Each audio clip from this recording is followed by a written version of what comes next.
6 तारीख को जब वहाँ पे मिली थी, उसका इनको हॉस्पिटल ले जाया गया था। हॉस्पिटल के बाद ही 9 तारीख को लाया गया। मेडिको लीगल केस किया गया। मेडिको लीगल केस के बाद जब पुलिस को इन्फॉर्मेशन मिली तो कांड दर्ज कराया गया है। गर्ल्स हॉस्टल के आसपास के लोगों से जब बातचीत की गई तो बता रहे हैं कि उस हॉस्टल पर पहले से भी शिकायत है। देखिए, पहले से कोई शिकायत मेरे संज्ञान में नहीं है, लेकिन जो अभी तक का घटनाक्रम हम लोगों को जानकारी मिली है, उस हिसाब से हम लोग उसमें आगे काम कर रहे हैं। इसके अतिरिक्त जो उनका फ़ोन बरामद हुआ था, उसका फॉरेंसिक एनालिसिस बाकी है। शाम के तौर पर पहुंचे थे, आपसे मिले सर, क्या कुछ जानकारी? वो अपनी बातें रखे और उनकी बातों को हमने नोट किया है। तो इसको लेके पटना पुलिस कुछ रणनीति तैयार करेगी, नियमावली को आगे लाएगी। इसमें जैसे मैंने बताया आप लोगों को कि ये अनुसंधान चल रहा है और जो आप कह रहे हैं वो अनुसंधान सितर है, उस पहलू पे भी हम लोग काम करेंगे। पटना के गर्ल्स हॉस्टल में छात्रा के संदिग्ध मौत मामले में पुलिस लगातार तफ्तीश में जुटी है और इसी बीच जांच का दायरा बढ़ा दिया गया है। हालांकि एसएसपी कार्तिकेय शर्मा का भी बड़ा बयान सामने आया है कि अगर इलाज के दौरान किसी भी तरीके का गड़बड़ी पाया गया जांच में तो उस पर भी कार्रवाई की जाएगी। क्या कुछ कह रहे हैं एसएसपी कार्तिकेय शर्मा, पहले उनके पूरे बयानों को सुनिए। थाना अध्यक्ष दबाव बना रहे, क्या ये सही है सर? अगर इस तरह कोई एविडेंस आएगा तो किसी को बख्शा नहीं जाएगा। फिलहाल जो भी जांच के चल रहा है, जांच में अगर ये आता है तो कार्रवाई। गर्ल्स हॉस्टल में सर क्या कुछ वहाँ पाया गया कुछ? देखिए, वो अनुसंधान का विषय है और अभी वो बता देना उचित नहीं रहेगा, लेकिन कई चीजों को वहाँ पे देखा गया और कई नए जांच भी दिए गए हैं। परिजनों द्वारा से सवाल उठाया जा रहा है अस्पताल को लेकर, जो प्रभात मूल्य अस्पताल है उन पर सवाल खड़ा किया जा रहा है क्योंकि मिली भगत से जो है पुलिस को गुमराह किया गया कहीं ना कहीं। इसमें जो हम लोग, जैसे मैं बताया आप लोगों को कि कई चीज़ों को अभी और जांच होना बाकी है और इसमें फॉरेंसिक साइंस का जो रिपोर्ट आना है वो बाकी है। जो उनके कमरे, मैं पूरी बात कर लेता हूँ, जो इस कमरे से सामान जो उन लोगों को लिया गया है उसका, इसके अतिरिक्त जो उनका फ़ोन बरामद हुआ था उसका फॉरेंसिक एनालिसिस बाकी है।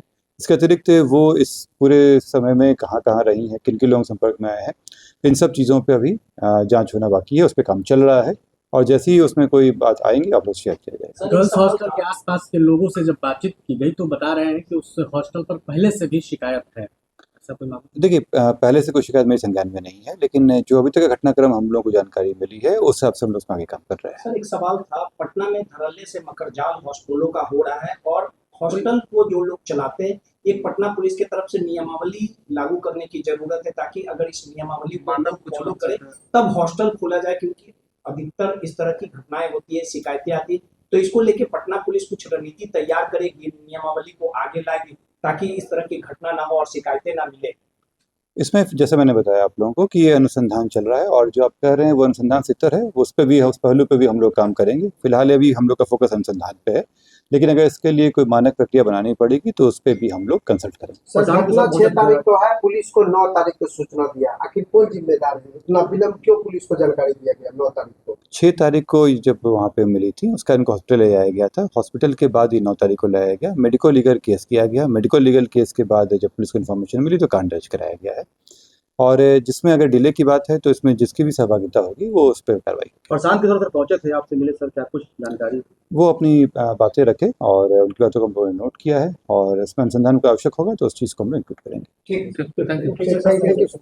तो आपने साफ तौर पर सुना, एक और पुलिस ने जांच का दायरा बढ़ा दिया है। अलग अलग एंगलों से जांच की जा रही है इस मामले की और उसके साथ ही उन्होंने यह भी कहा है कि अगर किसी भी तरीके का इलाज के दौरान गड़बड़ी पाया गया तो उस पर भी कार्रवाई की जाएगी। चूंकि एक और परिजनों की ओर से आरोप लगाया जाता रहा है डॉक्टरों के ऊपर, अस्पताल के ऊपर, तो ऐसे में हर एक एंगल से पुलिस लगातार मामले का जांच पड़ताल कर रही है। हालांकि देखना होगा आगे तक क्या कुछ निकलकर सामने आती है। तब तक के तमाम अपडेट को देखते रह निकले इंडिया टॉप देखते रहे। धन्यवाद।